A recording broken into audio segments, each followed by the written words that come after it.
Είμαστε στη Μοζαμβίκη, στη μακρινή Μοζαμβίκη. Γεια σου Ινδικό ωκεανό. Ινδικό ωκεανό. Γεια σου φίλε Σάκη, Παπα-Νικολάου, Αθανάσιε. Αυτή η συνέντευξη, αυτό το μήνυμα μάλλον έπρεπε να γίνει στη Ζάμπια, στην περιοχή του Ζαμπέζη ποταμού, εκεί που είναι η φυλή των κρητικών βλαχάκιδων. Αλλά και εδώ στη Μοζαμβίκη οι πρώτοι Έλληνες που είχαν έρθει ήταν κρητικοί.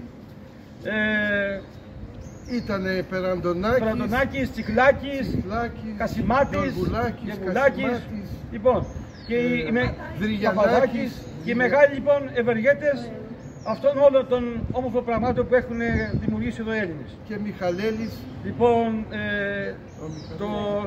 η σημασία του μηνύματος είναι να στείλουμε τις ευχές μας, αγαπητέ μου Σάκη, που είσαι και γραμματέας των φίλων της Επισκοπής Ζάμπιας, και αγωνίζεσαι για να ξεκινήσουμε τώρα το μεγάλο έργο των βλαχάκιδων στο Ζαμπέζη ποταμό.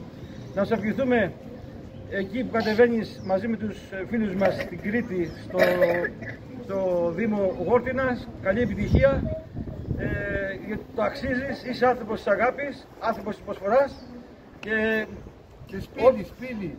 Και όταν έρθουμε στην Κρήτη, να σε δούμε κάτω από άλλες συνθήκες εκεί που σου αξίζει. Καλή επιτυχία και καλή δύναμη με την νίκη. Φιλάκια. Φιλιά από Ζαμπέζη.